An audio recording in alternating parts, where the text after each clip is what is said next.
दोस्तों, मौत का कोई निश्चित वक्त नहीं होता। वो किसी भी समय किसी को भी कहीं भी आ सकती है और उसे रोकना किसी के बस की बात नहीं है। मौत के संकेत को लेकर यमराज और अमृत के बीच एक बहुत ही रोचक कहानी है। अमृत नाम का एक आदमी मौत से बहुत डरता था, क्योंकि उसने अपने परिवार की मौत अपनी आंखों से देखी थी। मौत से बचने के लिए उसने बहुत समय तक मृत्यु के देवता यमराज की तपस्या की। यमराज प्रसन्न हुए और अमृत को दर्शन दिए। यमराज ने कहा, मेरे दर्शन केवल मरने वाले या जो मर चुके हैं उनको ही प्राप्त होते हैं, लेकिन तू तो अब भी जीवित है, फिर मुझे क्यों याद कर रहा है? अमृत ने यमराज से कहा, मैं जानता हूं कि मौत को टाला नहीं जा सकता, पर मेरी एक इच्छा है। मैं चाहता हूं कम से कम मौत से पहले आप मुझे एक पत्र भेज दें, ताकि मैं अपने परिवार के लिए उचित व्यवस्था कर लूं और अपनी अगली यात्रा के लिए तैयार हो जाऊं। यमराज ने कहा, जरूर, तुम्हें मृत्यु से पहले मैं संदेश भेज दूंगा। और तथास्तु बोलकर अंतर्ध्यान हो गए। अमृत अब बेखबर हो गया और मौज मस्ती में समय व्यतीत करने लगा। कई साल बीत गए। अमृत के सिर के बाल धीरे धीरे सफेद होने लगे, लेकिन वह जीवन जीने में व्यस्त था। वह खुश था कि अब तक उसको यमराज का कोई पत्र नहीं आया।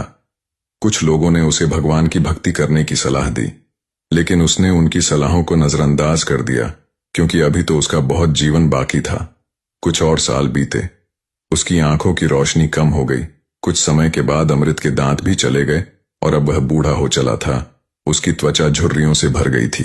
एक दिन उसे दिल का दौरा पड़ा और उसकी स्थिति बेहद गंभीर हो गई। लेकिन अमृत अब भी खुश था, क्योंकि उसे अब तक यमराज से कोई पत्र नहीं आया था। तभी एक दिन यमदूत उसे लेने के लिए आए और उससे कहा कि उसके जीवन का अंत समय आ गया है। उसने सोचा कि यमदूतों से कोई गलती हुई है और उसने विरोध किया, पर उसकी एक नहीं चली और उसके प्राण हर के उसे यमलोक ले जाया गया। अमृत ने यमराज से कहा, आपने अपने वचन से मुकरकर मेरा भरोसा तोड़ दिया है। आपने मृत्यु से पहले मुझे कोई पत्र नहीं भेजा। यह तो धोखा है। यमराज ने कहा, अमृत, तुम अपने जीवन में इतने व्यस्त थे कि तुम मेरे पत्र पढ़ नहीं पाए। मैंने एक नहीं बल्कि 4 संदेश दिए थे, लेकिन तुमने सबको अनदेखा किया। अमृत बहुत हैरान था। 4 पत्र भेजे थे, लेकिन कोई भी पत्र मेरे पास नहीं पहुंचा है।